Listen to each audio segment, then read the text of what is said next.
উপস্থিত মাননীয় যোগ্যতম সভাপতি সাহেব,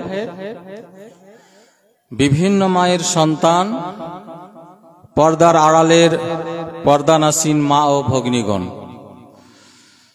সর্বপ্রথমে সেই মহান আল্লাহর প্রশংসা যার অসীম দয়ায় আজকে আমরা আল্লাহর দেওয়া হায়াত পেয়ে, বয়স পেয়ে, বেঁচে থেকে এই পবিত্র মাহফিল জালসাগাহে আমরা হাদিস কোরআন শোনার জন্য আসতে পেরেছি। তো আমরা সকলে একটু বলবো আলহামদুলিল্লাহ। কেননা আমার এই গ্রামে বহুদিন থাকা অবস্থায় আর তার পরেও যদি ওই মাথা বাদ দিয়ে এখান থেকে যদি হিসাব করে দেখা যায়, তো মোটামুটি মহিলা পুরুষ নিয়ে 20-25 জনের বেশি মানুষ আজ কবরে শুয়ে আছে। দু একটা আমি আপনাকে উদাহরণ দিচ্ছি। আপনি আবু বাক্কার ড্রাইভার থেকে শুরু করেন, এই আবু বাক্কার ড্রাইভার থেকে শুরু করে আস্তে আস্তে আপনি মহিলা পুরুষ খালি একটু ব্রেনটা ফিরান যে কতজন মহিলা পুরুষ আজ কবরে শুয়ে আছে। এখান থেকে আবু বাক্কার গেল, এইদিকে আপনার ধরেন এই আক্তারের বাবা লাসারু মুমিন, তার ভাই, তার ছোট ভাই, এই করতে করতে এইদিকে আবু সুফিয়ান, এই করতে করতে ধরেন চোখের সামনের মানুষ এই পর্যন্ত আস্তে আস্তে ধরেন ডাক্তার আব্দুল হামিদ সাহেব, ওইদিকে নূর ইসলামের বাপ মা, ওর মায়ের কত বয়স হয়েছিল, তার থেকে এখন বেশি বয়সের মানুষ আছে এখানে। দেখতে দেখতে হঠাৎ খবর হচ্ছে যে সকালে মারা গেছে। ওই টোলা বাদ দিলাম, এই টোলারই চোখের সামনে ধরেন এই দোকান থেকে নিয়ে কত মানুষ আপনার মতো এই দুনিয়াতে এই মুমিন পড়াতে বসবাস করছিল, হায়াত শেষ হয়ে গেছে বলে আজ তারা কবরে আছে। আল্লাহ পাক রব্বুল আলামিন আমাদেরকে বাঁচিয়ে রেখেছেন, বয়স দিয়েছেন, তাই আমরা আর একবার বলবো আলহামদুলিল্লাহ। তারপরে পরে আমাদের শেষ নবীর প্রতি শান্তির ধারা বর্ষিত হোক। সকলে বলেন সাল্লাল্লাহু আলাইহি ওয়াসাল্লাম, আল্লাহুম্মা সাল্লি ওয়া সাল্লিম আলাইহি। আমি খুব এখন ঠান্ডার সময়, শীতকাল, অনেক মহিলা পুরুষ আপনারা বসে আছেন, অনেকের কোলে বাচ্চা আছে, তো প্রত্যেকপক্ষে 12টায় বা 12:15, 12 থেকে 12:15 মধ্যেই দোয়া করে দেব ইনশাআল্লাহ, খুব আপনাদেরকে কষ্ট দেব না। তো আমি আজকে যে বিষয়টা আপনাদের সামনে বলবো, এই বিষয়টা আপনাদের খুব বুঝার দরকার আছে। এই সমাজে এই যে মহিলাদের যে বর্তমানে একেবারে সম্মান মানে আস্তে আস্তে কমে যাচ্ছে, তার কারণটা কি, এই বিষয় নিয়ে কয়েকটা কথা বলবো। আল্লাহর নবীর যুগ আসার আগে অজ্ঞতার যুগ বলা হয়। এই অজ্ঞতার যুগে মহিলাদের কোনো মর্যাদা ছিল না, মহিলাদের কোনো সম্মান ছিল না। আল্লাহর নবী এসে মহিলাদের মর্যাদা দিলেন, নারীর মর্যাদা দিলেন। এই 1400 বছর পর এখন সমাজের মধ্যে এমনই হয়েছে, আবার মহিলাদের মর্যাদা আস্তে আস্তে শেষ হতে লেগেছে। একটা বাড়িতে যদি কোনো কারণবশত 2-3টা মেয়ে যদি হয়ে যায়, তাহলে ওই বাড়ির মা বাবার ঘুম আসে না, চিন্তাতে ঘুম আসে না। হাই কি করলাম, কি হয়ে গেল আমার। আর সত্যি হবে না কেন, একটা বাড়িতে মেয়ের বিয়ে দিতে গিয়ে ধরেন ছেলে পক্ষকে 50,000 টাকা দিতে হচ্ছে, গাড়ি দিতে হচ্ছে, তারপরে দান, বিভিন্ন রকমের দানের প্রথা চলে এসছে, তারপরে ভোজ, অলিমার দাওয়াত ছেলের বাড়িতে না হয়ে মেয়ের বাড়িতে হচ্ছে। একটা গোটা গরু জবাই করেও কুল করতে পারে না। হিসাব করছে যে আমার যদি 2-3টা বাড়িতে মেয়ে থাকে, আমি সারা জীবনে যা কাজকর্ম করে ইনকাম করব, আমার বোধহয় কিছুই থাকবে না। তখন দেখা যাচ্ছে কি, মেয়ের বাড়িতে মেয়ের বাবা খুব চিন্তিত, আর এই চিন্তিত হওয়ার কারণেই আরব দেশে মেয়ে সন্তান জন্ম হওয়ার সঙ্গে সঙ্গে ওই মেয়েটাকে জীবিত জঙ্গলে নিয়ে গিয়ে পুঁতে দিত। বলেন সুবহানাল্লাহ। আল্লাহ পাক রব্বুল আলামিন পবিত্র কোরআনে বলছেন, বিসমিল্লাহির রহমানির রহিম, ওয়াইদা বুসিরা আহাদুহুম বিল উনসা জাল্লা ওয়াজহুহু মুসওয়াদ্দান ওয়া হুয়া কাযীম।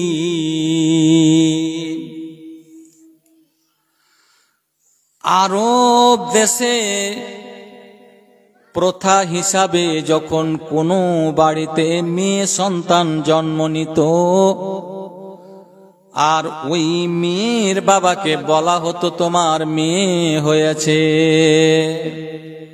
ধরেন সাপোজ চার দোকানে আছে বা ব্যবসা ক্ষেত্রে কোনো জায়গায় গেছে, ফোন ছিল না, বাড়িতে মেয়ে হয়েছে। কেউ দৌড়াতে দৌড়াতে গিয়ে দোকানে বা ওই ব্যবসা করতে গিয়ে সেখানে গিয়ে বলল, আর জানো আব্দুল করিম, আপনার মেয়ে হয়েছে, আপনার মেয়ে হয়েছে। যেমনই মেয়ের হওয়ার সংবাদটা পেত, আল্লাহ কোরআনে বলছেন, জাল্লা ওয়াজহুহু মুসওয়াদ্দান ওয়া হুয়া কাযীম।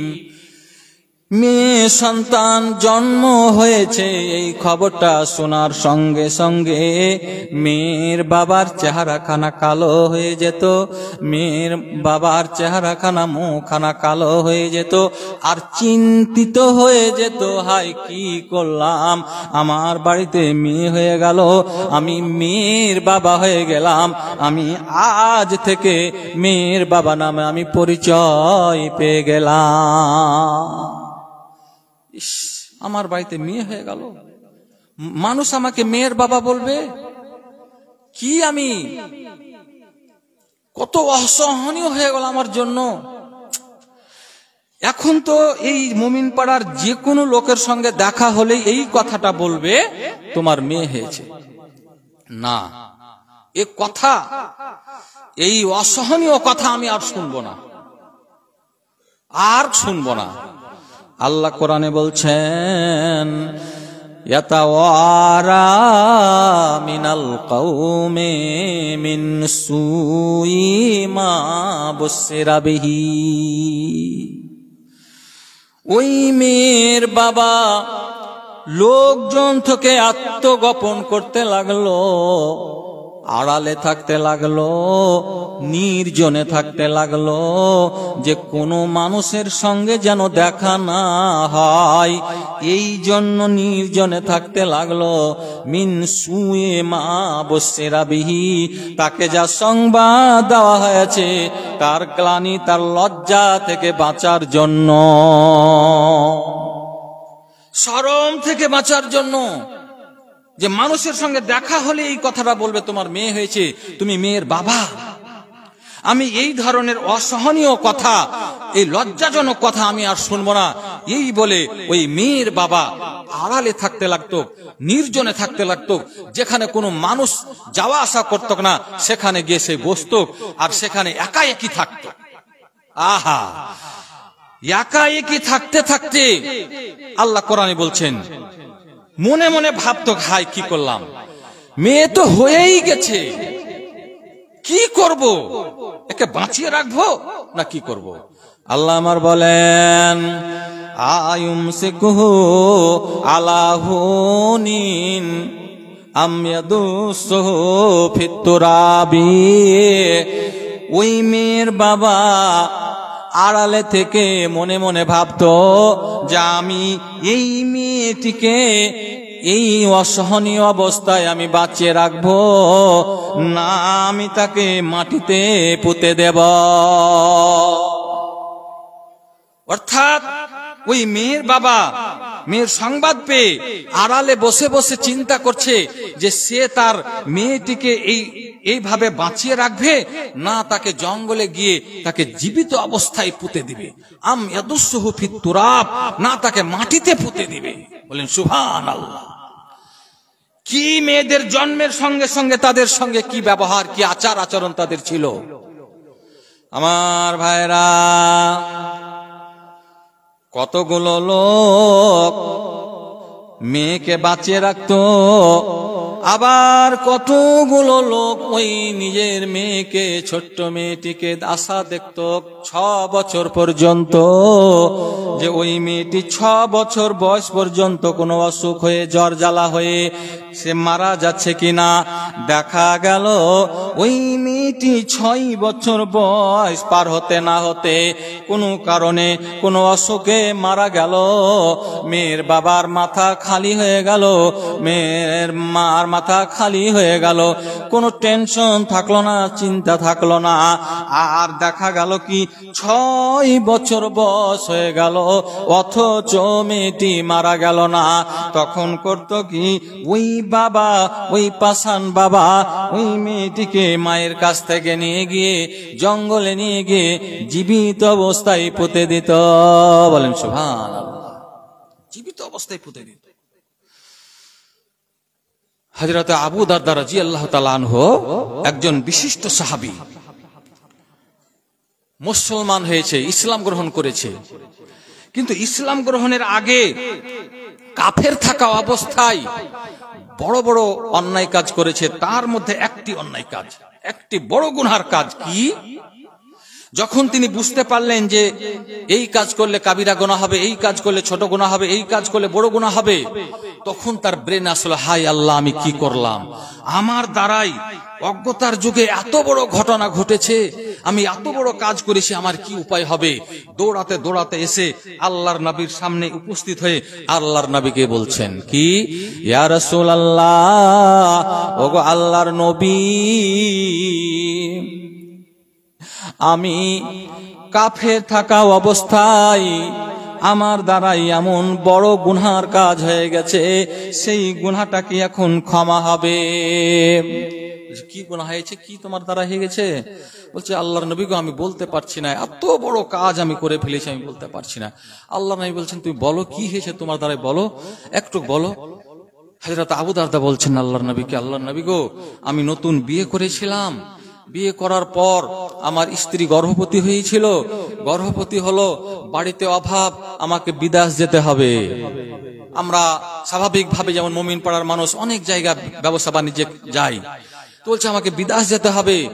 আমি আমার ওই গর্ভবতী স্ত্রীকে একটা ওসিয়ত করে গেলাম, একটা নির্দেশ দিয়ে গেলাম যে আমার স্ত্রী শোনো, আমি এখন বহুদিনের জন্য বিদেশ যাচ্ছি, বাড়িতে রুজির অসুবিধা, খরচ জোটাতে পারি না, তাই আমাকে কোনো কাজ কাম পাই না, আমাকে বিদেশ যেতে হচ্ছে।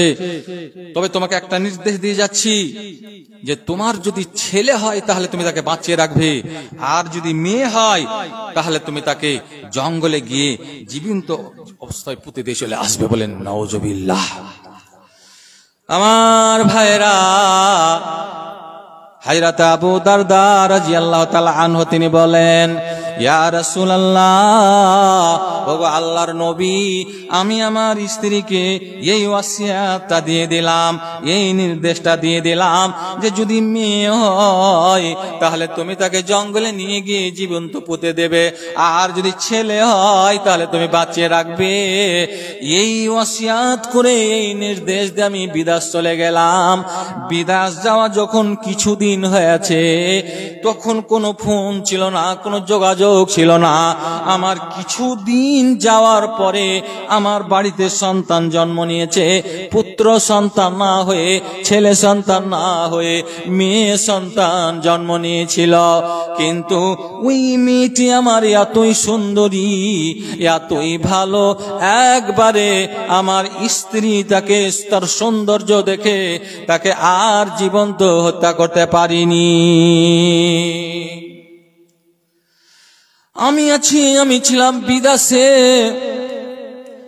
স্ত্রীর কোলে মেয়ে বাচ্চা, তার রূপ চেহারা দেখে এতই তাকে ভালো লেগেছে, এতই তাকে ভালো লেগেছে যে আমার কথাটাকে অমান্য করে ওই মেয়েকে বাঁচিয়ে রেখে দিয়েছিল।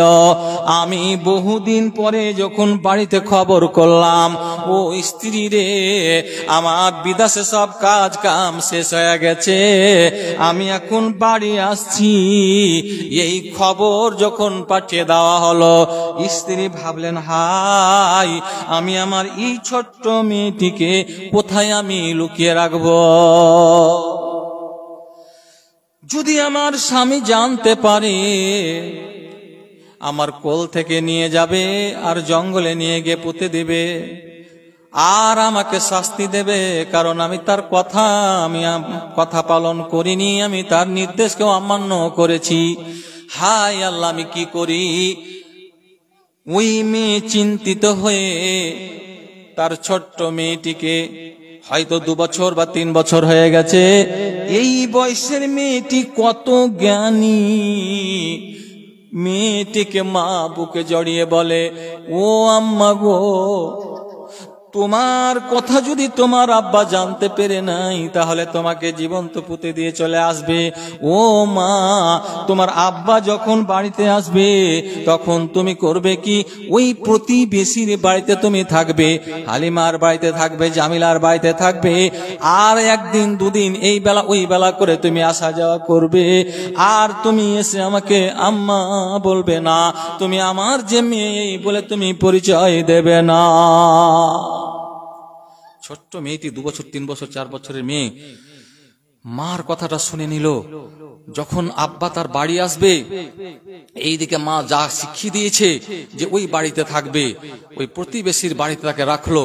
প্রতিবেশীর লোককেও বলে দিল, তোমরা কিন্তু পরিচয় দেবে না যে এটা তোমারই মেয়ে, কারণ যদি আবু দারদা আমার স্বামী জানতে পারে, আমার এই মেয়েকে সে বাঁচিয়ে রাখবে না। মেয়েটি কত জ্ঞানী, ছোট্ট একটা মেয়ে, মার কথা শুনে নিয়ে প্রতিবেশীর বাড়িতে থাকে। এইদিকে হযরত আবু দারদা বাড়ি এসে উপস্থিত, দেখছে তার স্ত্রীর কোলে কোনো বাচ্চা নেই। খুব খুশি, মেয়ে হয়েছিল, হয়তো আমার স্ত্রী আমার কথাটা মেনে নিয়ে তাকে জীবন্ত পুঁতে দিয়ে চলে এসেছে। খুব খুশি, কিন্তু জিজ্ঞাসা করা করি নাই। এবারে মেয়েটা সকালে আসে, বিকালে আসে, দূর দিয়ে এসে ওই হযরত আবু দারদার কোলে ওঠে। মেয়েটা এত সুন্দরী ছিল, এতই ভালো ছিল, হযরত আবু দারদা তার রং, তার আচরণ, তার ব্যবহার, তার মুখের চেহারা দেখে তাকে ভালোবাসতে লাগলেন, আদর করতে লাগলেন, স্নেহ করতে লাগলেন, যত্ন করতে লাগলেন। কয়েক সপ্তাহ এইভাবে কেটে যায়।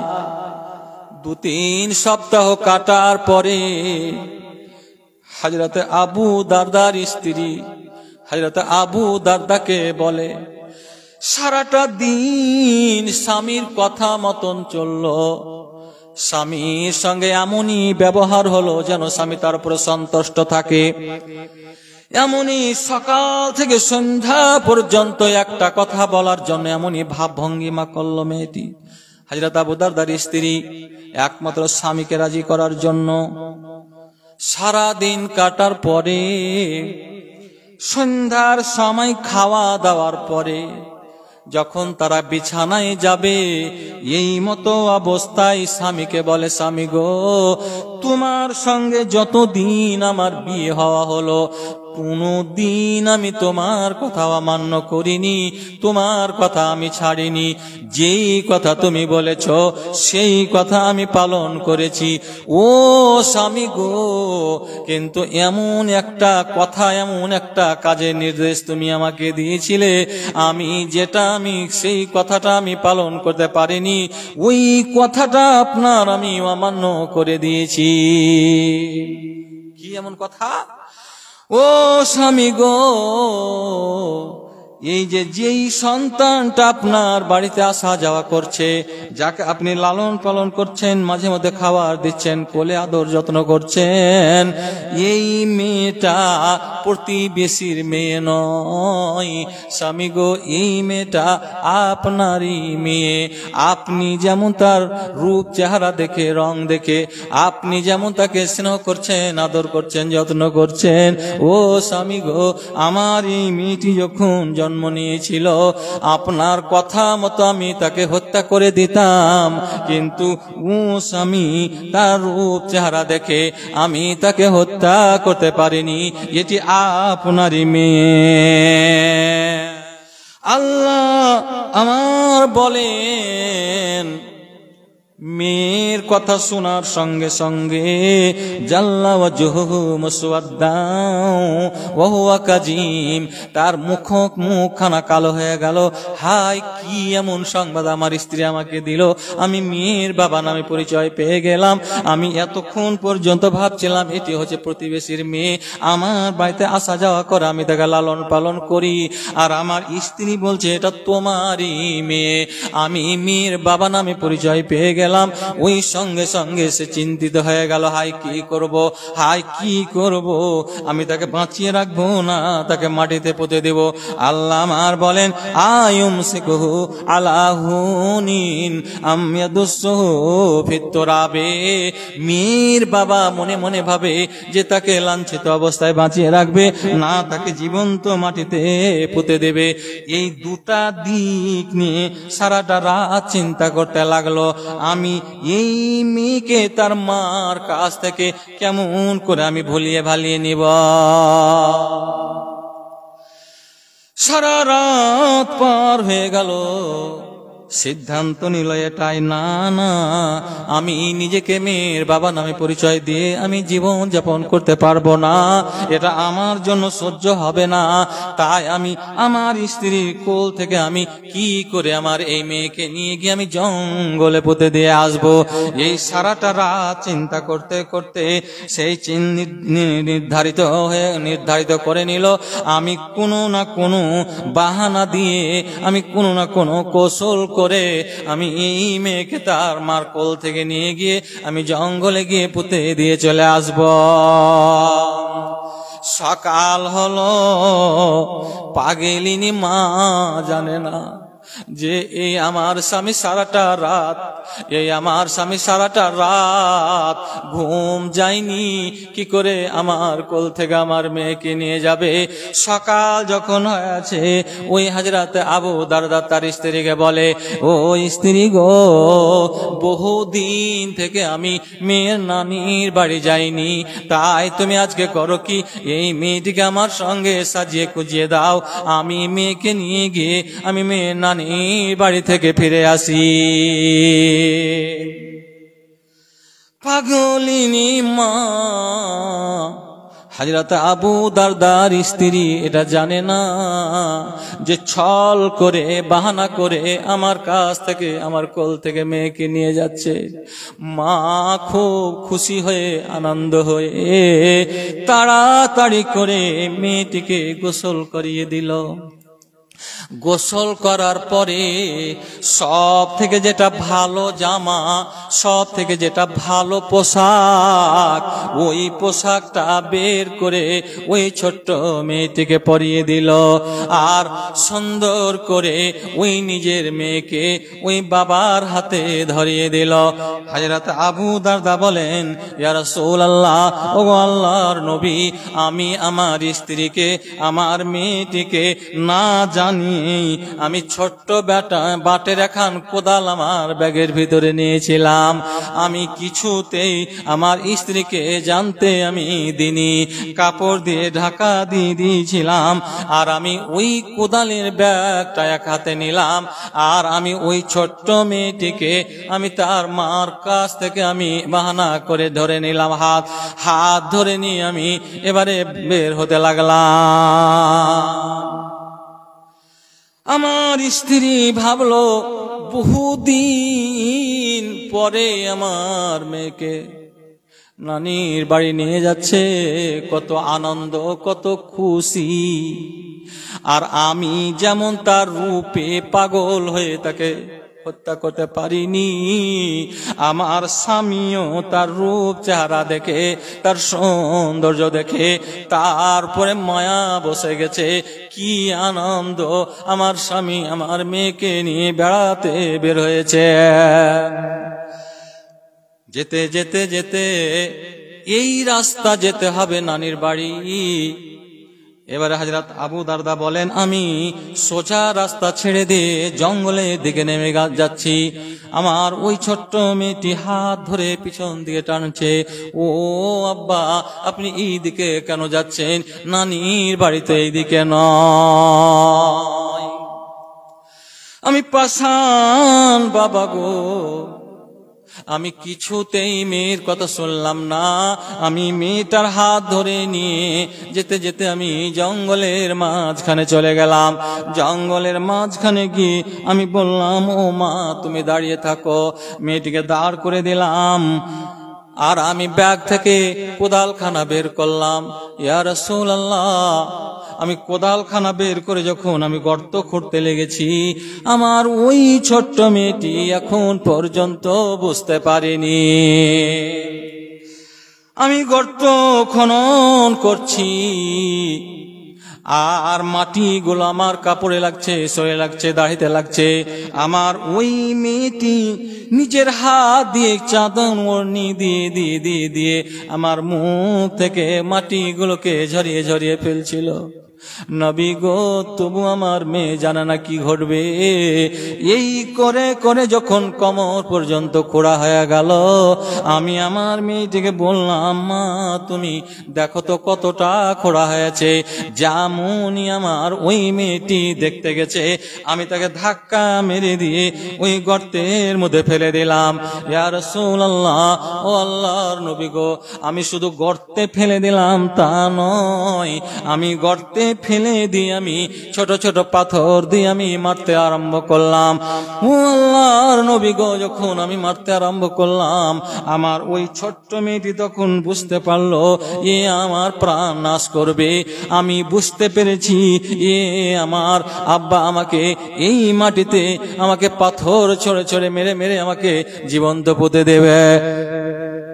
ও আল্লাহর নবী গো, যখন আমি পাথর ছুঁড়ে ছুঁড়ে মারতে লাগলাম, আমার ওই ছোট্ট মেয়েটি কান্না করতে করতে বলতে লাগলো, ও আব্বা এখন আমি তোমার মনের সব কথা আমি বুঝে ফেলেছি। আব্বা গো, তুমি আমাকে মারিও না, আমাকে ছেড়ে দাও। আমি অজানা গ্রামে চলে যাব, আমি অন্য কোনো গ্রামে চলে যাব। আমি তোমাকে বাবা নামে পরিচয় দেব না। না আব্বা, তুমি মারিও না, মারিও না। হযরত আবু দারদা বলেন, আল্লাহর নবী গো, এত কথা বলা সত্ত্বেও আমি পাষাণ বাবা আমার ওই মেয়েটিকে, 6 বছর বয়সের মেয়েটিকে আমি জঙ্গলে জীবন্ত পুঁতে দিয়ে চলে এসেছিলাম। জন্মের সঙ্গে সঙ্গে কি ব্যবহার করা হতো, আল্লাহর নবী এসে মর্যাদা দিলেন মহিলাদেরকে। 2 নম্বরে মেয়েদের সঙ্গে ব্যবহার, যেটা হলো কি, যখন কোনো মহিলা কোনো মেয়ে যখন ঋতুবতী হতো, ওই মেয়েটিকে বাড়িতে রাখতো না, বাড়ির বাইরে একটা ছোট্ট ঘর করা থাকতো। 6 দিন ধরে 7 দিন ধরে ওই ঘরের মধ্যে তাকে রেখে আসতো। আল্লাহর নবীর জামানার আগে, অজ্ঞতার যুগে, ওই মেয়েটির যদি কোলে বাচ্চা থাকতো, দুধের বাচ্চা থাকতো, তবু ওই মেয়েটিকে, ওই ছোট্ট বাচ্চাটাকেও তার কাছে যেতে দিত না দুধ পান করার জন্য। আল্লাহর নবী এসে বললেন, ইসনাউ কুল্লা শাইইন ইল্লান নিকাহ। ও আমার সাহাবারা রে, মহিলারা ঋতুবতী হলে তারা খুব বড় ধরনের কোন অপরাধী হয়ে যায় না যে তোমরা বাড়ি থেকে বিছানা থেকে আলাগ করে দিয়ে বাড়ি থেকে আলাগ করে দিয়ে বাইরে রাখবে। না না, ইসনাউ কুল্লা শাইইন ইল্লা নিকাহা, ওই মহিলারা বাড়িতেই থাকবে, রান্না করবে, বাড়িতেই থাকবে, একই ঘরে থাকবে, একই ঘরে থাকবে, দৈহিক সম্পর্ক ছাড়া একই ঘরে থাকবে, তারা রান্না বান্না করবে, কোনোই অসুবিধা না।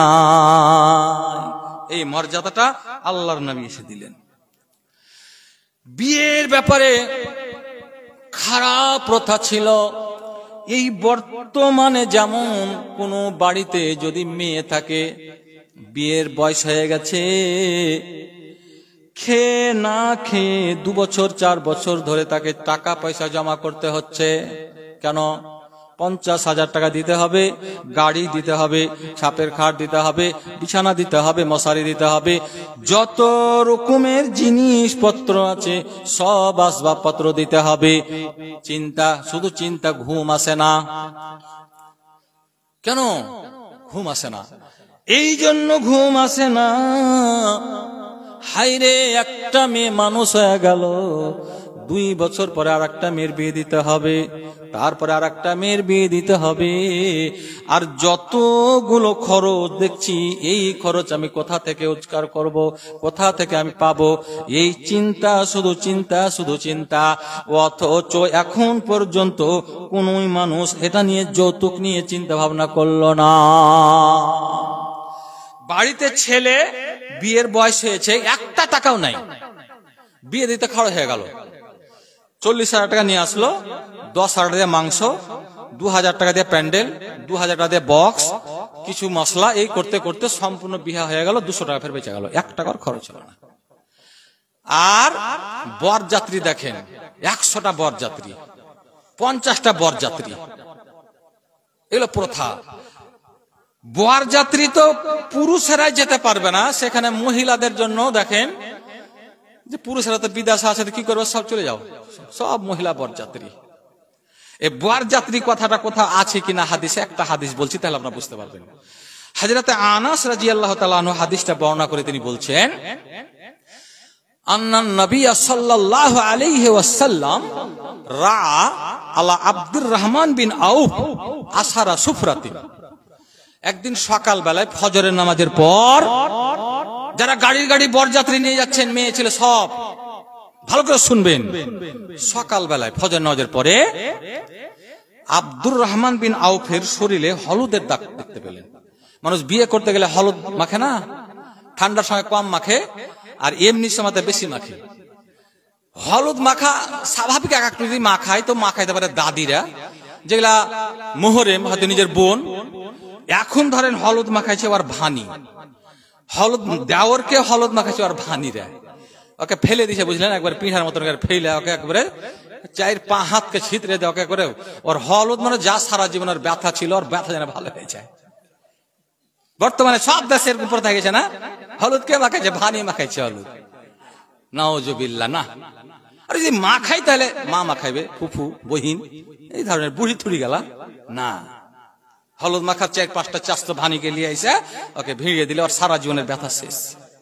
নাউজুবিল্লাহ, সুবহানাল্লাহ।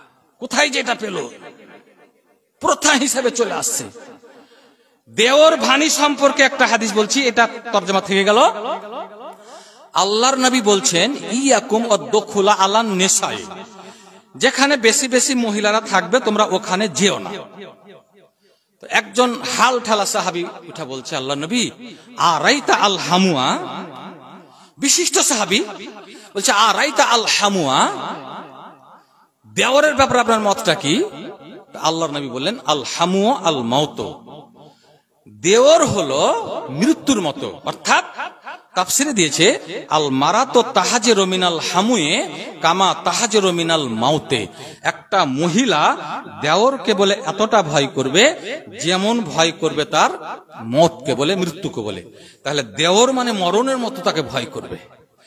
তাহলে ভাবি যদি দেওরকে বলে ভয় করে মরণের মতো, ভাবি যদি দেওরকে বলে ভয় করে মরণের মতো, তাহলে একটা মেয়ে তার জামাইদাকে দেখে কত ভয় করবে, কত ভয় করবে বলেন তো? তার থেকে দ্বিগুণ ভয় করা দরকার, তার থেকে দ্বিগুণ ভয় করা দরকার। কিন্তু না, শ্বশুর শাশুড়িরা জামাইকে ধরিয়ে দিচ্ছে মেয়েটাকে, যাও না যাও, কালি যাও ঘুরে এসে যাও না, কালি যাও ঘুরে এসে যাও। এবারে ধরেন মা পাঠিয়ে দিল, একটা মেয়েকে আছে আর এই মেয়েটা ওর জন্য হারাম, অথচ যাও যাও যাও তোমার জামাইদার সাথে যাও না, 500 টাকা পকেটে দিয়ে দিল। মোটরসাইকেলে চাপাইলে, গ্রামে ছিল একদিকে পাঁকেরা, আর যখন বাহির হয়েছে তখন দুদিকে পা করলে ধরলে চেপে করে জামাইদাকে। নাউজুবিল্লাহ। কোথায় পেল? প্রথা হয়ে গেছে। কিছুদিন আগে একটা আমার কাছে ফতোয়া আসলো, ঘাড়ুয়া এগুলো কথা বলা দরকার আছে, না হলে মানুষ সচেতন হবে না। বলছে যে আমার ফতোয়া একটা কি, যে একটাই জামাই আর একটা মেয়ে হয়েছে 6 মাসের গর্ভবতী, একটা 2 মাসের গর্ভবতী। নাউজুবিল্লাহ, নাউজুবিল্লাহ বলেন সবাই, নাউজুবিল্লাহ। এই যে কুপ্রথা চলে আসছে সমাজের বুকে, কেন? আর নাই পর্দা নাই, আমরা শরিয়াতকে ছেড়ে ফেলেছি। ভয় করতে হবে। ভাবি দেওরকে বলে ভয় করবে, জামাইদা কে বলে ভয় করবে তার স্ত্রীর বোন, ভয় করবে, মৃত্যুর মতো ভয় করবে, দূরে থাকবে, দূরত্ব থাকবে। বরযাত্রী যাওয়ার সময় একবারে সব পিছনের সিটে, ওর স্ত্রীটা বাড়তে আছে, ওর যেটাকে শালি বলে আর কি, নাউজুবিল্লাহ, ওকে নেই এক সিটে বসে আছে একবারে। এটা বড় বরযাত্রী এটাই। আর কইছে সেলফি তুলো, সেলফি তুলো, সেলফি তুলো।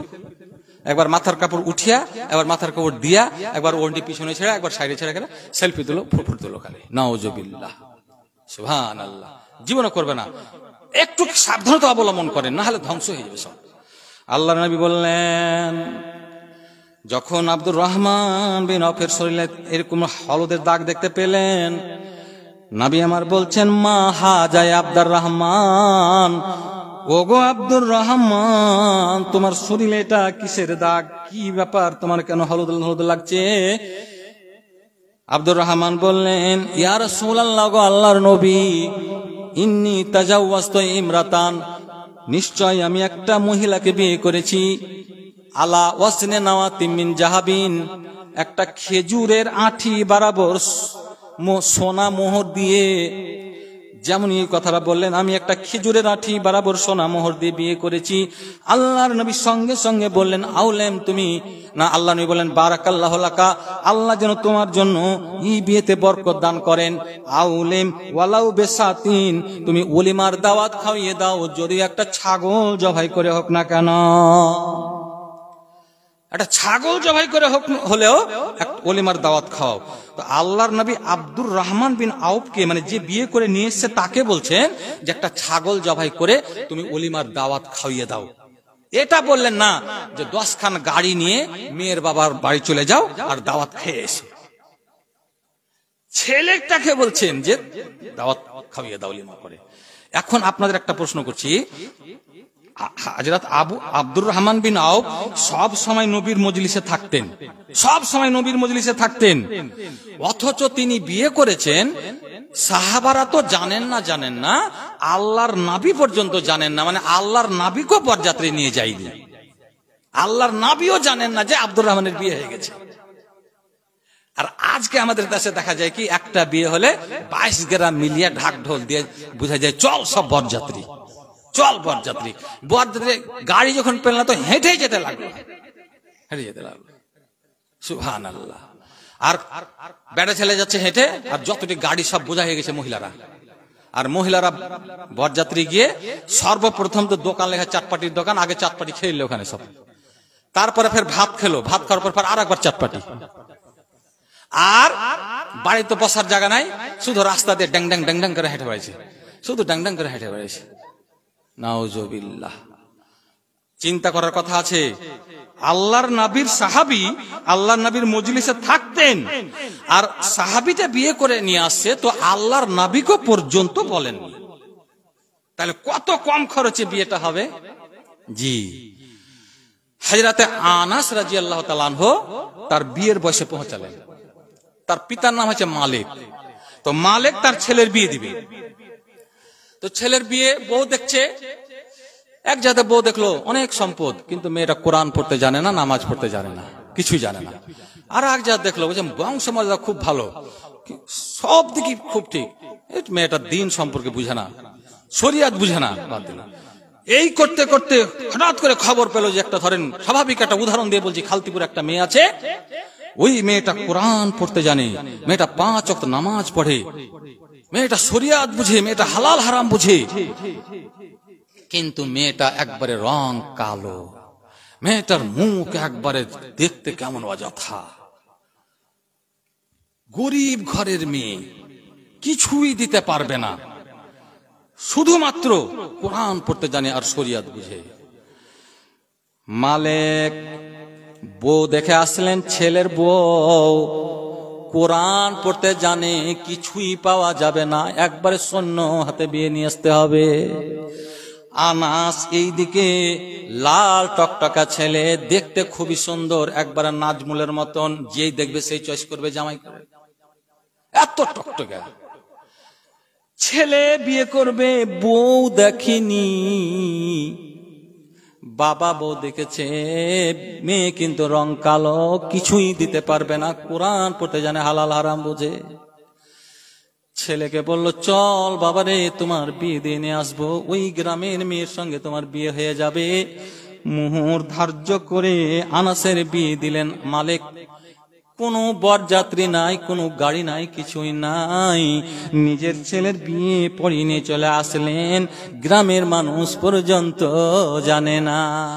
বাড়ি আসার পর সবাই নিজে নিজের ঘরে গেল, কোনো শব্দ সাড়া পাওয়া যায় না, কোনো পাখির শব্দ পাওয়া যায় না, রাস্তায় চলাচল নাই, সবকিছু বন্ধ হয়ে গেছে। আনাসের স্ত্রী আনাসকে বলে, স্বামী গো, রাত্রি ঘনিয়ে গেছে, সবাই নিজে নিজের ঘরে চলে গেছে, চলো বাসর ঘরে যাই, আল্লাহ পাক রব্বুল আলামিন আমাদেরকে আজকে যে রাত্রি দান করেছেন, এইরকম রাত্রি আমাদের জীবনে আর ঘটবে না, জীবনে আর আমরা পাবো না। হযরতে আনাস সুন্দর একজন ছেলে, ওই মেয়েটির দিকে দেখে আনাসের মন কিন্তু ভেঙে গেল। হায় রে, আমি এত সুন্দর ছেলে, এত চেহারাটা আমার ভালো, আর এই মতো মেয়ে একেবারে দেখতে ভালো নয়, রংটা তার কালো, আর আমার আব্বা কি দেখে তার সঙ্গে আমার বিয়ে দিয়ে নিয়ে চলে আসলো। উনি দেখেছিলেন কি? আল্লাহর নবী বলেছেন, হযরত আবু হুরায়রা হাদিস বর্ণনা করে বলছেন, তুনকাহুল মারাতু লিআরবাঈন লিমালিহা ওয়া লিহাসাবিহা ওয়া লিজামালিহা ওয়া লিদীনিহা ফাজফর বিজাতি দ্বীন তারিবাত ইয়াদাকা। বলছে মহিলাকে বিয়ে করবে তার 4টা গুণ দেখে, তার সম্পদ দেখে, তার বংশমর্যাদা দেখে, তার সৌন্দর্য দেখে, আর তার দিন দেখে, মেয়েটা ধার্মিকা কি নাই। এবারে ফাজফর বিজাতি দ্বীন, ধনও নাই, বংশমর্যাদা ভালো নয়, দেখতেও ভালো নয়, কিন্তু ধর্ম জানে, দিন ওয়ালি, কোরআন পড়তে জানে, নামাজ পড়তে জানে। আল্লাহ নেই বলছেন, ফাজফর বিজাতি দ্বীন, ওই মেয়েটাকে অগ্রাধিকার দাও, ওই মেয়েটাকে বউ করে নিয়ে এসো, না হলে তারিবাত ইয়াদাকা, তোমার 2 হাত মাটিতে পরিণত হবে। বাড়িতে যদি বউ ভালো না থাকে, আপনার বউ নিয়ে আসাই হবে, 2 দিন পরে ও আপনার কাছে থাকবে না। ওই মেয়েটা যদি হালাল হারাম, ওই মেয়েটা যদি দিন, ওই মেয়েটা যদি শরিয়াত বুঝতো, ও মারতে দম তাক শ্বশুর শাশুড়িকে ছাড়তো না। তো হযরতে আনাসের বিয়ে দিয়েছেন তার পিতা মালিক, কিছুই দেখেননি, শুধুমাত্র দিন, তার ধর্মটা দেখে নিয়ে চলে এসেছে। কিন্তু বাড়িতে এসে যখন দেখছে আনাস, তখন কিন্তু তার মনটা ভেঙে গেল। আহা, আনাস বলেন, আমার স্ত্রী গো, আমার আব্বা তোমার সঙ্গে কি দেখে যে বিয়ে দিয়ে নিয়ে এসছে, তোমার সঙ্গে আমার সংসার কিছুতেই হবে না, হবে না, হবে না। আনাসের স্ত্রী বলেন, স্বামী গো, কি আমি দুর্ভাগ্যনী মহিলা হয়ে গেলাম আল্লাহ, যে বিয়ে হলো বটে বাসর ঘর পালন হবে না। আল্লাহ, কি আমি দুর্ভাগ্যিনী মহিলা হয়ে গেলাম, বিয়ে হলো বটে বাসর ঘর হবে না। এই বলে স্বামীর হাতে ধরে পায়ে ধরে বলে, স্বামী গো, না না, এই কালোর পেট থেকে ভালো হতে পারে, কালো থেকে ভালো হতে পারে না। স্বামী চলো বাসর ঘরে যাই, কালো থেকে ভালো হবে, কালোর পেট থেকে ভালো হবে। 12টা বেজে শুনেছি, 12টার ওয়াদা করেছি তো ফের কবে যে চলিয়েছে একবারে। ও আচ্ছা, হ্যাঁ, তো এখানে হয়নি টাইম। তো এবারে আল্লাহর হুকুম, মেয়েদের ভিতরে আল্লাহ পাক রব্বুল আলামিন এমনই গুণ দিয়েছেন যে মহিলার ভিতরে যে মহিলার বৈশিষ্ট্য, সেটা যদি তার মধ্যে থাকে তাহলে নিশ্চয়ই সে তার স্বামীকে রাজি করে নেবে। তার স্বামী যতই কড়া হোক, যতই তার রাগ করা হোক, যেমনই মেজাজের হোক, ও কিন্তু ঠিক তার স্বামীকে হাতে করে নেবে। এবারে ও বারবার অনিচ্ছা এমন ভাবে তার নিজের বৈশিষ্ট্য, তার নিজের গুণের মাধ্যমে স্বামীকে কিন্তু রাজি করে নিল। বিরাট বড় ঘটনা, বাসর ঘর পালন হলো। তারপরে সকাল বেলায় কেউ কেউ বলেছে, ইতিহাসের কথা যেহেতু, কেউ কেউ বলেছে একদিন পর এবারে আনাস কিন্তু বাড়ি থেকে লাপাতা হয়ে গেল। এই দেশে লাপাতা হয়ে যায় না কেউ, 2-3 ছেলে মেয়ে থেকে লাপাতা হয় না জি? আপনার দেশে না হলে আমার রততে অনেক আছে। হ্যাঁ, অনেক 2-3 ছেলে মেয়ে হয়ে গেছে, ও গেছে চলে গেছে, পরে খবর পাইছে ওখানে একটা বিয়ে করে থেকে গেছে। এরকম হয়ে যায় না, অনেক হয়ে যায়। এ ভাবলো যে না, চলে গেল লাপাতা। এই উদ্দেশ্য হলো যে আমি বহুদিন বিদেশে থাকবো, আমার স্ত্রী আমার অপেক্ষা করে করে মায়ের বাড়ি চলে যাবে, আর আমি আবার তখন বাড়ি আসবো, নতুন দেখে একটা নতুন সংসার করব, নতুন ভাবে আমি জীবন যাপন করব, এই আশা। আল্লাহর হুকুম, বাসর ঘরের রাত্রে আনাসের স্ত্রী গর্ভবতী হয়ে যায়। বলেন আলহামদুলিল্লাহ। এবারে স্বামী বিদেশে, স্ত্রী বাড়িতে, চিন্তিত, হাই আল্লাহ, কে আমাকে খেটে খাওয়াবে, কে আমার সব খরচ জোগাড় করে দিবে। এইদিকে আল্লাহ তুমি আমার উদরে সন্তান দিয়ে দিয়েছো, আল্লাহ মেয়ে হবে না ছেলে হবে, খুব চিন্তিত মা। আমার মায়েরা, আমি হয়েছি 10 মাসে, আপনি হয়েছেন 10 মাসে, সবাই হয়েছে 10 মাসে, কেউ 9 মাসে। আনাসের স্ত্রী 10 মাস পার হয়ে যায়, সন্তান প্রসব হয় না। 12 মাস চলে গেল, সন্তান প্রসব হয় না। এই করে করে 16 মাস হয়ে গেল, সন্তান প্রসব হয় না। এই করে করে আল্লাহর হুকুমে একমাত্র ইমাম, একমাত্র আনাসের ছেলে মালিক নিজের মায়ের পেটে 2 বছর ছিলেন। বলেন সুবহানাল্লাহ। মার পেটে কয় বছর ছিলেন? 2 বছর। তাছাড়া কেউ না। 7 মাস থেকে 10 মাসের মধ্যে আমরা সকলেই দুনিয়াতে চলে এসেছি। কিন্তু ইমাম মালিক, তার মা কত অপেক্ষামান, স্বামী বিদেশে, সন্তান হয় না। এই করতে করতে 2 বছর মায়ের পেটে থাকলেন, তারপরে সন্তান হলো, তো পুত্র সন্তান মানে ছেলে জন্ম নিল।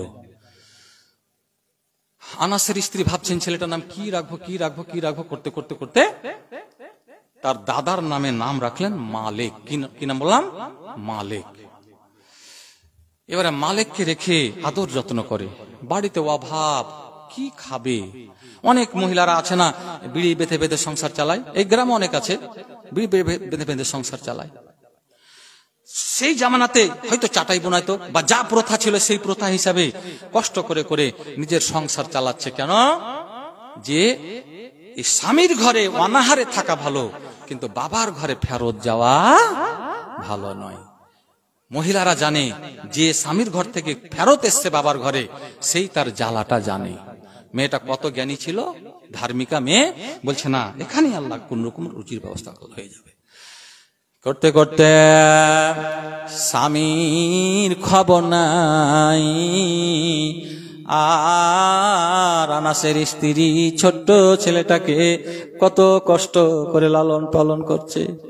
লালন পালন করতে করতে ভাবলো, হাই যদি আমি ওই স্কুলে দিয়ে খরচ টানতে পারবো না, ওখানে দিয়ে খরচ টানতে পারবো না, আমি করি কি? এই দাঁড়িয়া মমিন পাড়াতে একটা মাদ্রাসা আছে। ওই গ্রামের মহিলারা, ওই গ্রামের পুরুষেরা বাহিরের ছেলেকে বিনা পয়সাতে রাখে, বিনা খরচে 3 টাইম ভালো করে আদর যত্ন করে খাওয়ায়। মা কম খরচে নিজের ছেলেকে পড়াবার জন্য মাদ্রাসায় ভর্তি করে দিলেন। ওই ছেলেটি মাদ্রাসায় পড়া শুরু করলো। প্রথা হিসাবে বই কিনতে হবে, খাতা কিনতে হবে, কোনো টাকা পয়সা নয়, কোনো কিছুই নাই। তখন ওই মেয়েটি বাড়িতে 2টা হাঁড়ি ছিল, একটা হাঁড়ি বিক্রি করে দিল, 2টা বাটি ছিল, একটা বাটি বিক্রি করে দিল, 2খান থালা ছিল, 1খান থালা বিক্রি করে দিল। এই করে করে করে করে ওই মেয়েটি তার ছেলেকে মাদ্রাসায় পড়ালো। এমনই ব্রেন তার ছিল যে ওই মালিকের এত ব্রেন ছিল, কোনো জিনিস একবার শুনে নিলে ভুলতেন না, কোনো জিনিস একবার দেখে নিলে তিনি ভুলতেন না। এই করে করে 17 বছর বয়সে ওই ছেলেটা বড় একটা আলেম হয়ে গেল, বড় একটা মাওলানা হয়ে গেল, বিরাট বড় মাওলানা। গলার স্বরও খুব ভালো, সুর মানে যেরকম সুর, বক্ত ভালো হতে পারে, কোরআন পড়া এত সুন্দর, হাফিজকারীর মতন একবার কোরআন পড়ছে। এবারে সারা দেশে জানতে পারলো যে ইনি একজন বড় ধরনের আলেম। এবারে তাকে মদিনার ইমাম করে দেওয়া হলো, ইমাম মালিক। 4 জন ইমাম ছিলেন, ইমাম আবু হানিফা, ইমাম শাফি, ইমাম মালিক, ইমাম আহমদ বিন হাম্বল। এরা 4 জন সব থেকে বিখ্যাত বড় ইমাম, নিজের নিজের জামানার খুবই বড় ইনারা ইমাম। প্রত্যেকটা ইমাম কত বড় বড় ইমাম, তার গুণের জন্য প্রত্যেকটা ইমামের একটা করে বৈশিষ্ট্য আপনাদের সামনে বলবো। এটা বিরাট বড় ইমাম, মসজিদের ইমাম করা হলো। খুতবা দেয়, মানুষ একবারে মুগ্ধ হয়ে পাগল হয়ে শুনে। গোটা 24 বছর পার হয়ে গেছে, 17 বছরে ইমাম, 24 বছর পরে ইমাম মালিকের পিতা আনাস, উনি ভাবছেন আমার স্ত্রী আর বোধহয় বাড়িতে নাই, চলে গেছে, এবার বাড়ি চলে যায়, আর কোনো অসুবিধা হবে না, এখন আর কোনো অসুবিধা হবে না, যে নতুন একটা বিয়ে করব, কি নতুন সংসার হবে, কি আমার কোনো অসুবিধা হবে না, ও তো চলে গেছে। ও বিদেশে, তখন তো ফোন ছিল না, ও বিদেশ থেকে বাড়ি আসছে। আমার মায়েরা, শুক্রবারের দিন এমন সময় এসে উপস্থিত হয়েছে বাড়ি, গ্রামের ভিতরে, যে ইমাম মালিক জুমার খুতবা দেওয়ার জন্য দাঁড়িয়ে গেছেন। আর আনাস তাড়াতাড়ি করে উজু করে মসজিদের ভিতরে ঢুকে গেছেন। এত সুন্দর ভাবে খুতবা দিচ্ছেন, কোরআন তেলাওয়াত করছেন, আর মানুষকে বুঝাচ্ছেন, আর মনে মনে ভাবছেন, হাই এটা কোন গ্রামের, কোন দেশের এত বড় আলেম, কোন গ্রামে তার বাড়ি, কোন বংশে এত বড় আলেম হয়েছে, কোন মায়ের পেটে এত বড় আল্লাহ আলেম রেখেছিলেন। এই শুধু চিন্তা আর চিন্তা। এই করে করে খুতবা দেওয়া হয়ে গেল। সুন্দর করে 2 রাকাত নামাজ আদায় করলেন। আর নামাজের পরে সব মুসাল্লিরা আস্তে আস্তে আস্তে আস্তে নিজের নিজের বাড়ি চলে গেল। আর ইমাম মালিক ওই যখন নামাজ সুন্নাত সব শেষ করে বের হবে, এই মুহূর্তে আনাস তাকে ডাক দিয়ে বলছেন, ও মাওলানা সাহেব গো, আপনার বাড়ি কোথায়? কোথায় আপনার বাড়ি একটু বলেন। বলছে, কেন? বাপ বেটাতে কথা হচ্ছে, কোনো পরিচয় দুজনের মধ্যে না, বাপ বেটাতে কথা হচ্ছে। ইমাম মালিক জানেন না যে এটা আমার বাপ, আর আনাসও জানেন না এটা আমার ছেলে। দুজনে জানা জানি নাই, দুজনে কথা বলা বলি করছে। ইমাম মালিক বলছেন, ও মুসাফির গো, আমি এত দিন থেকে এখানে আছি, এই গ্রামে মানুষ হয়েছি, আপনাকে আমি কোনো দিন দেখিনি, আপনাকে তো মনে হচ্ছে মুসাফির মানুষ, কোথায় আপনার বাড়ি?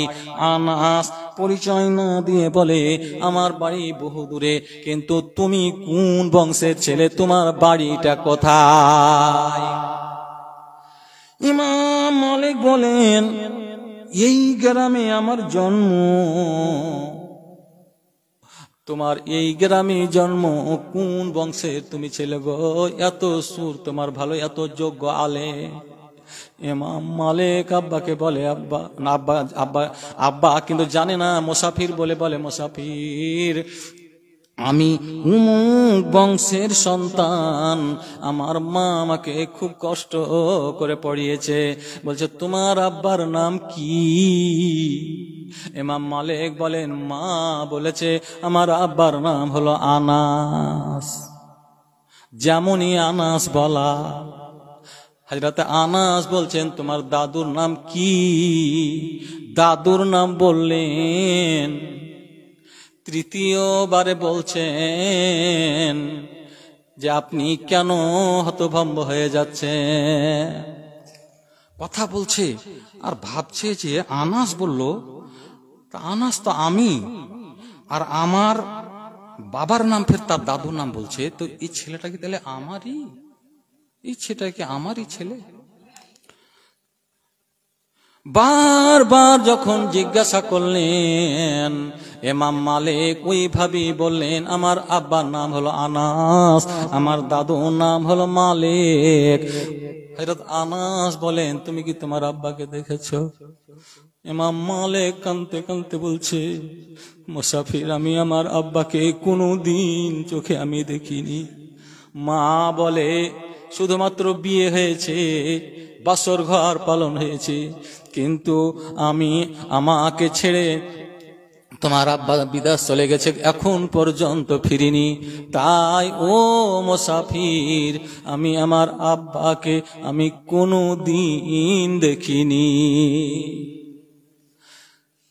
হযরত আনাস নিজের ছেলের সামনে বলে তুমি বাড়ি যাবে আর বাড়িতে গিয়ে বলবে তোমার মাকে যে কালোর পেট থেকে ভালো হতে পারে, এর অর্থটা কি? আল্লাহর নবী বললেন ফজফর বেজাতির দিনে তোমরা গুণবতী দিনবতী ধার্মিকা মেয়েকে তোমরা অগ্রাধিকার দিয়ে বউ করে নিয়ে আসবে। যদি নিয়ে আসো দিন দেখে, ওই মেয়ের পেটে থেকে বড় একজন আলেম হবে, বড় অলিউল্লাহ হবে, বড় একজন রাইটার হবে। কারণ ওই গুণ দেখে আল্লাহর নবীর সাহাবীরা গুণ দেখে দেখে দেখে দেখে বিয়ে করেছে। আর আজকে আমরা দেখি কোথায় গেলে পাবো, কোথায় গেলে পাবো, কোথায় গেলে পাবো, কোথায় গেলে পাবো। হযরত উমর রাদিয়াল্লাহু তাআলা আনহু তিনি একদিন গ্রাম রাত্রে চলে আসছে, গাস্ত করে গ্রামের খবরাখবর নিয়ে চলে আসছেন। আস্তে আস্তে বাড়ির ভিতর থেকে একটা শব্দ আসছে। মা বলছে মেয়েকে, ও মেয়ে তুমি এখন পর্যন্ত দুধে পানি মিশিয়েছো কিনা? কিসের দুধে পানি মিশাবো? মেয়েটা বলছে আমাকে কিসের দুধে পানি মিশাবো? বলছে 2 কেজি পানি দুধ হয়েছে আর 1 কেজি পানি মিশিয়ে দাও, তো 30 টাকা করে হলে পরে 90 টাকা হয়ে যাবে। বলছে না মা, আমিরুল মুমিনিন যদি জানতে পারে দেশ থেকে আমাদের তাড়িয়ে দেবে, শাস্তি দিবে। 1 নম্বর। 2 নম্বর, 2 কেজি দুধে যদি 1 পোয়া পানি দেওয়া যায়, গোটা দুধটাই হারাম হয়ে যাবে। মেয়ে বারবার মাকে বোঝাচ্ছে আর মা বারবার বলছে এখন এই রাত্রে হযরত আমিরুল মুমিনিনও দেখতে পাবে না, গ্রামের কোনো মানুষ দেখতে পাবে না, যারা দুধ কিনে নিবে তারাও দেখতে পাবে না, না না না কেউ দেখতে পাবে না। আমাদের টাকার দরকার আছে, আমাদের হালালের দরকার নাই। আর মেয়েটি বারবার মাকে বোঝাচ্ছেন, মেয়েটির দিন বুঝেন, শরীয়ত বুঝেন। যখন ওই মেয়েটির কানে ওই মেয়েটির কথাটা উমর ফারুকের কানে আসলো, আহা এই বাড়িতে এত একটা ধার্মিক মেয়ে, এত গুণবতী মেয়ে আছে, আর আমার বাড়িতে তো একটা ছেলে বিয়ের বয়স হয়ে গেছে। এদিকে গরিব মহিলা, বিধবা মহিলা, ভাঙা চোরা বাড়ি কিছুই দিতে পারবে না। আর ইনি হচ্ছেন খলিফা আমিরুল মুমিনিন। একজন খলিফা হয়ে একজন বিধবা মহিলার মেয়েকে বউ করে নিয়ে আসবে। বলেন সুবহানাল্লাহ। খলিফা হয়ে বিধবা মহিলার মেয়েকে বউ করে নিয়ে আসবে কেন? এই যে গুণ দেখলেন, মা দুধে পানি মিশাতে বললেন, আর মেয়ে তাকে বুঝাচ্ছে, না মা এটা করা চলবে না, এটা করা চলবে না। ইমাম মালিকের একটা গুণ দেখালাম, আর একটা গুণ দেখাচ্ছি ইমাম শাফির। চারজন ইমামের কথা বললাম, তার ভিতরে ইমাম শাফি, ইমাম শাফি রহমাতুল্লাহ আলাইহির গুণ একটা দেখাচ্ছি। কত যোগ্য, কত উপযুক্ত তারা ইমাম ছিলেন, কত যোগ্য আলেম ছিলেন। হারুন রশিদ একজন খলিফা আব্বাসী যুগের। এই হারুন রশিদ খলিফার একটা স্ত্রী ছিল জোবাইদা, তার নামটা কি বললাম? জোবাইদা।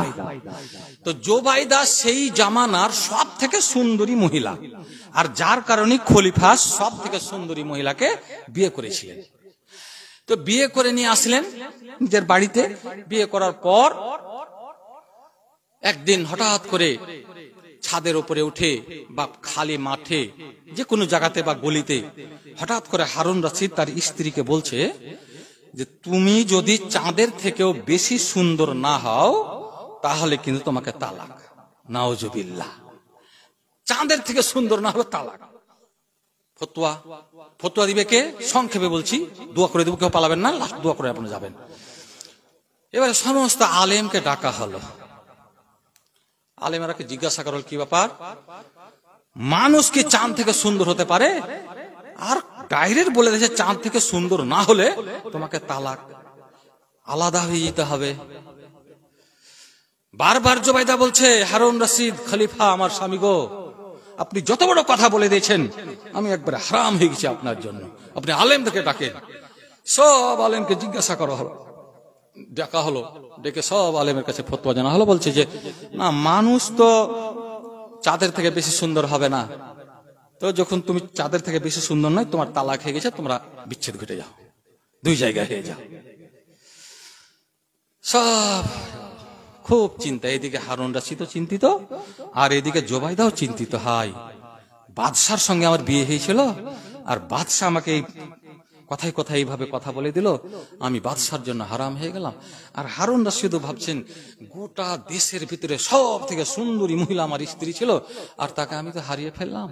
খুব চিন্তিত, বিরাট বড় ঘটনা। সংক্ষেপে এত চিন্তিত বলার সীমা নেই। রাস্তায় বসে আছেন, মানুষ চিন্তা করলে পারে রাস্তা উৎখুর হয়ে বসে, বাদশাহ হয়ে বসে আছে। ইমাম শাফি ওখান থেকে চলে যাচ্ছে। কি ব্যাপার? গল্প স্বল্প সালাম জবাব হওয়ার পরে বলছে, কি ব্যাপার, চিন্তিত কেন?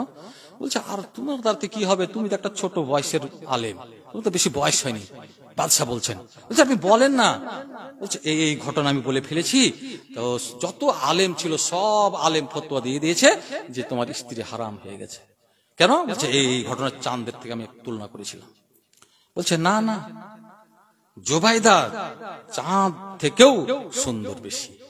বারে এতগুলো আলেম বলল যে হারাম হয়ে গেছে, মানুষ চাঁদ থেকে সুন্দর হতে পারে না, আর এই ছেলেটা বলছে যে চাঁদ থেকে সুন্দর হলো মানুষ, তোমার স্ত্রী। না, তোমার স্ত্রী ঠিক আছে, কোনো অসুবিধা নাই। তাহলে প্রমাণ করতে হবে, প্রমাণ করে দেখাতে হবে যে ঠিক আছে। তো যে প্রমাণ করব, তো করেন, একটা ডেট করেন। ডেট করা হলো, সমস্ত আলেমকে ডাকা হলো, আর ইমাম শাফি বলে দিলেন বাদশাকে যে আপনি আমাকে মাগরিবের নামাজটা পড়াইতে দিবেন। এবারে সবাই বড় বড় আলেম, বাদশার অর্ডার হয়ে গেল যে আজকে মাগরিবের নামাজ ইমাম শাফি রাহিমাহুল্লাহ পড়াবেন। এবারে বড় বড় আলেমেরা সব পিছনে বর্গে রাগ, খুব আমরাকে বাদ দিয়া বাদশা কি বেকুব রে, এই ছোট্ট ছেলেটাকে নামাজ পড়াইতে দিয়ে দিলে, কি বেকুব। খুব রাগ, বড় বড় আলেমের খুব রাগ, খুবই রাগ। আর আলেমের ভিতরে খুব হিংসা, এমন হিংসা বুঝলেন, ও যদি একটা ফতোয়া দিয়ে দেয় যে করে দিও, একটু দোয়া করে দিও, দোয়া করে একেবারে বেদাত, একবার হারাম। হ্যাঁ, এটা বিহাতে যায় যদি হঠাৎ করে কোন একটা বুড়া মৌলবি যদি ঈদগুদি করতে দোয়া করে দিয়েছে, বুঝলে বাস রে, একবার আগা যুগের আলেম, একবারে বেদাত, একবারে হারাম করে দিলে শেষকে। ও যে যৌতুকের টাকা দিয়ে গোস ভাত খেলে হাট গালা বেছে বেছে আর হারাম হলো না, এত যে রং তামাশা দেখলে বিহার বাড়তে হারাম হলো না, সবই হালাল, আর লাস্টে বুড়া মুলবির দুয়াটাই হলো হারাম। নাউজুবিল্লাহ। এবারে হলো কি, রাগ খুব কড়া সবারই। ইমাম সাহেব খাড়া হয়ে গেছে আজানের পরে, এটা সূরা পড়ছে, ওয়াত্তিনে ওয়াজ্জাইতুনে ওয়াতুরে সিনিন ওয়াহাজাল বালাদিল আমিন লাকাদ খালাকনাল কামারা, মানে ইনসানের যায় কিন্তু বলছে লাকাদ খালাকনাল কামারা। তখন বড় বড় আলেমেরা কইছে সুবহানাল্লাহ, কে বলছে আল্লাহু আকবার, কইছে সুবহানাল্লাহ, সুবহানাল্লাহ আকবার, মানে সব ভুল করে দেখে ও ফের পড়ছে ঘুরিয়া। ও তিন ওয়াজ করতে করতে লাকাদ খালাকনাল কামারা ফি আহসানি তাকবীম, ফের সব কইছে আল্লাহু আকবার, আল্লাহু আকবার, সুবহানাল্লাহ, সুবহানাল্লাহ।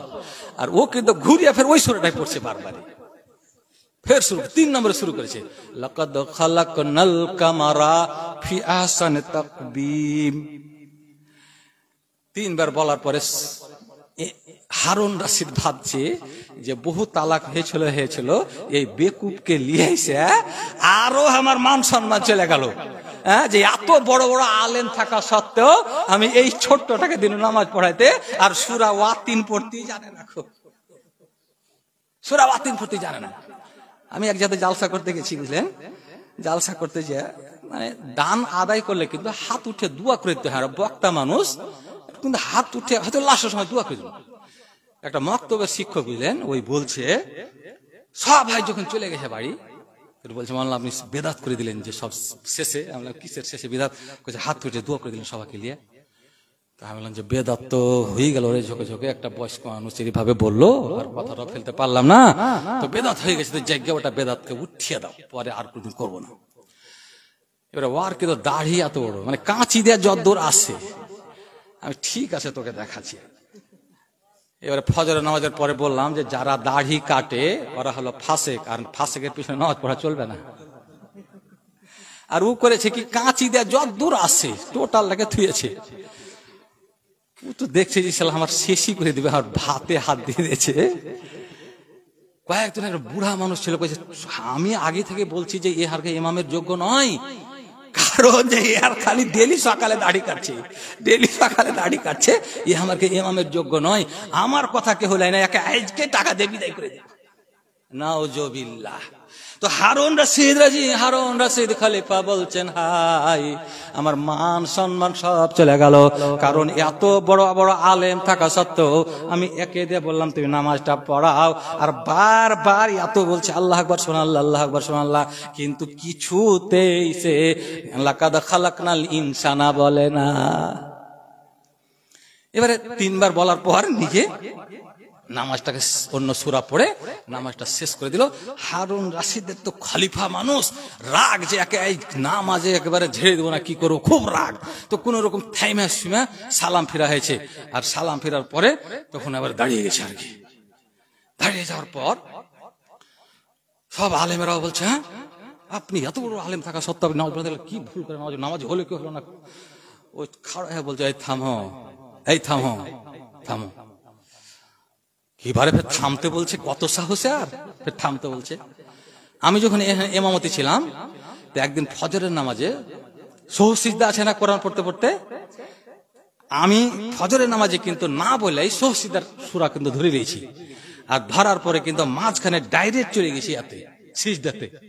যেমন সিজদাতে যাওয়া, তো একজন বলছে আল্লাহু আকবার, আর একজন ফের দেখছে, পরে বলছে আমি দেখছিলাম যে আপনি রুকুতে আছেন না সিজদাতে আছেন। কেন? বলছে যে এরকম তো জীবনে দেখিনি। এবারে আসওয়ারের বাপ গেছিল টুঙ্গি দিঘি ইজতেমাতে, ও কিন্তু জানে যে নামাজের অবস্থা যদি সহসিজদা করে, নাকি সহসিজদা বলছি, নামাজের অবস্থা যদি তেলাওয়াতে সিজদা পড়ে তাহলে ডাইরেক্ট কিন্তু সিজদা করবে। ও কিন্তু সিজদাতে গেছে, আর বাকি ওর সঙ্গে যারা ছিল, কাউসার সাহেব কবরবাসী হয়ে গেছে, ওরা সবাই কিন্তু সিজদাতে গেছে, আর বাকি যেটি পাখা আছে ওইটি কেউ দেখেছে, কেউ আল্লাহু আকবার আল্লাহু আকবার বলছে। পরে তো আমি উঠার পরে ফের সুরত নামাজ পড়ে এবারে বলছি চুপচাপ বসে আছি, তো ওরা আমাদের গরম করে চোখ করে দু একজন দেখছি, হ্যাঁ মাস্টার মানুষ এত বড় ভুল করছে, রুকু বাদে ডাইরেক্ট সিজদায় চলে গেছে।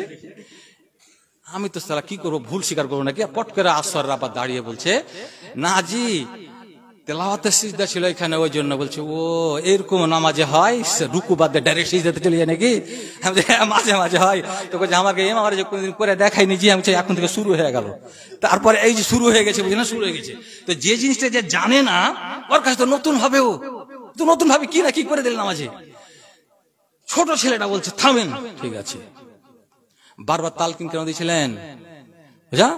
বেকুব, লাকাদ খালাকনাল ইনসানা না পড়ে তুমি লাকাদ খালাকনাল কামারা পড়ছো, তো ভুল বারবার পড়ছে কোন? কইছে এটা যদি ভুল হয়, আল্লাহ বলছেন ওয়াত্তিনি ওয়াজ্জাইতুনি ওয়া তুরে সিনিন ওয়া হাজাল বালাদিল আমিন লাকাদ খালাকনাল ইনসানা ফি আহসানি তাকবীম। আল্লাহ নিজে স্বয়ং বলছেন, আমি মানুষকে সর্ব সুন্দর পরিকাঠামো দিয়ে, সুন্দর আকৃতি দিয়ে আমি সৃষ্টি করেছি। তখন বড় আলেমটি মাথায় হাত দিয়া, কি আর হাদিয়াটা দিয়ে নিবে, লজ্জাতে এবারে মুখের বাড়ি। হ্যাঁ, এত বড় আমরা ভুলেছিলাম। মানুষই হলো সব থেকে পরিকাঠামো সৌন্দর্যের দিক দিয়ে সব থেকে ভালো প্রাণী আল্লাহর কাছে। ইবাদত কে করে? মানুষ করে। দেখতে স্ট্রং চেহারাকার মানুষের এত যে পৃথিবীর বুকে ভালো মন্দ জিনিস ভোগ করছে কে? মানুষ। বড় বড় হাতিকে মানুষ নিজের ব্রেন দিয়ে চালাচ্ছে। ভালো ভালো ফল কে খাচ্ছে? মানুষ। মাছ খানি খাচ্ছে মানুষ, বিড়াল তার হাড় খাচ্ছে। মাংস খাচ্ছে মানুষ, আর ওই মাংসর হাড় যেগুলো ছুটে পড়ে আছে, ওই হাড় গুলো খাওয়ার জন্য কুকুরেরা কত যে ইট আর পাথর আর লাত খেয়েছে বলা শোনা নাই, কত যে খাইছে, বুঝলেন? খাই না? আরে তুই ফেলে দিল, খায় না? এটা চেনা গেল, এখানে ইট মেরে দিল, মাথা তুলে একবারে বেছে দিল। কেউ তো বাঁশ ঝেড়ে দিল একবারে, যে যা পাইলে দিলে ঝেড়ে। তাহলে মানুষ কত ভালো, কত সুন্দর। আল্লাহ বলছেন লাকাদ খালাকনাল ইনসানা ফি আহসানি তাকবীম, নিশ্চয় আমি মানুষকে সুন্দর পরিকাঠামো, খুব সুন্দর রূপ দিয়ে আমি সৃষ্টি করেছি। চাঁদের থেকেও মানুষ সুন্দর, তারা থেকেও মানুষ সুন্দর, পৃথিবীর যাবতীয় জিনিস থেকে মানুষ সুন্দর। মানুষের মধ্যে আলেম আছে, মানুষের মধ্যে ওলি আছে, মানুষের মধ্যে নবী আছে, পয়গাম্বর আছে, পীর আছে, সব কিছু মানুষের মধ্যে, অন্য কোন জাতির মধ্যে নাই, অন্য কোন জাতির মধ্যে নাই। সব কিছু মানুষের মধ্যে আল্লাহ পাক রব্বুল আলামিন দিয়েছেন। আচ্ছা, যাই হোক, আমি ওয়াদা করেছিলাম যে এই ঠান্ডার সময় আর 12টাতে শেষ করে দিব। তো এইদিকে বাড়তে বাড়তে প্রায় 12:15 বলেছিলাম, তা আরো বেড়ে 25 হয়ে গেছে। আর 5 মিনিট দোয়ায় খায়ের করব। আপনারা কেউ হাত উঠাইবেন না, আমি দোয়া করব, আপনারা শুধু আমিন আমিন বলবেন। কারণ যখন হাত উঠাউঠি নিয়ে মানে খুবই চলছে আর কি, মানে এত তোলপাড় চলছে যে কেউ যদি হাত উঠিয়ে দেয় তো মনে হয়েছে যে ওই যে মানে ওই কুকুরগুলা যেমন ভাত খেতে এসে যে মানে ইট পাথর খায়, মানে ওরকম ব্যাপারটা আর কি। তো আপনারা কেউ হাত উঠাবেন না। আমার শ্রদ্ধেয় নজরুল সাহেব, উনি বাড়ির খায়ের বারকাত এবং মাঝে মধ্যে অনেকটা বিপদ চলে এসছে। সবকিছু আল্লাহর হুকুম, আল্লাহ ছাড়া কোন মুসিবত আসে না। আল্লাহ বলেছেন কোরআনে, কুল্লাই ইউসিবানা ইল্লা মা কাতাবাল্লাহু লানা। কোন বাড়িতে যদি কোনো অসুখ আসে, এটা সেটা লেখা ছিল, এটা শুধু লেখা ছিল। আল্লাহ পাক রব্বুল আলামিন কাউকে ধনী করেছেন, কাউকে গরিব করেছেন, এটা মানুষের ভাগ্যে লেখা আছে। আল্লাহ পাক রব্বুল আলামিন একই ব্যবস্থা অনেক মানুষ করছে, দেখেন ওর অনেক কিছু গাড়ি বাড়ি হয়ে গেল, ওই ব্যবস্থা আরেকজন করছে, কিছুতেই আসে না, কিছুতেই টাকা জমা হয় না। এগুলো সব হচ্ছে আল্লাহর দান, আল্লাহর হুকুম। তাই আমার শ্রদ্ধেয় ভাইজান, উনি এই দুআয়ে খায়রের জন্য উনি এই জালসাটার আয়োজন করেছেন। প্রায় 1 মাস 2 মাস আগে থেকেই চলতে চলতে আজকে এই সময়টা আমাদের ভাগ্যে লেখা ছিল, সকলের ভাগ্যে লেখা ছিল, যার কারণে এই জালসার আজকে আয়োজন হয়েছে। আজকে জালসা হয়েছে, অনেক আলেম ওলামা এখানে বক্তব্য দিলেন। আমাদের মাওলানা প্রধান শিক্ষক মোজামিল সাহেব উনি বক্তব্য রাখলেন, মাওলানা মাসুদ আলম সাহেব উনি বক্তব্য রাখলেন, মসজিদের নতুন ইমাম সাহেব তরুণ মাওলানা উনিও ভালো বক্তব্য রাখলেন। আমি আপনাদের সামনে তো ধরেন যে এর আগে অনেক বক্তব্য দিয়েছি, আর আজকেও হয়তো আরো 2 ঘন্টা দিলে আমি ভাবছি যে হয়তো পালাইবেন না, আপনার মন ভাব লাগছে। তো যা হোক, আর কোনোদিন পরে যদি ইনশাল্লাহ আসি, আপনাদেরকে কোনো অসিলায় এসে আপনাদের ভালো ভালো আরো কথা শোনাবো। এই ঠান্ডার সময় আপনাদেরকে বেশি কষ্ট দেওয়া আমার পক্ষে উচিত হবে না, আপনাদেরও আরাম বিশ্রামের দরকার আছে। যার কারণে এখান থেকে আমি এই বক্তব্য শেষ করে আমি দোয়া করব। আপনারা হাত উঠাবেন না, আপনারা শুধু আমিন আমিন বলবেন।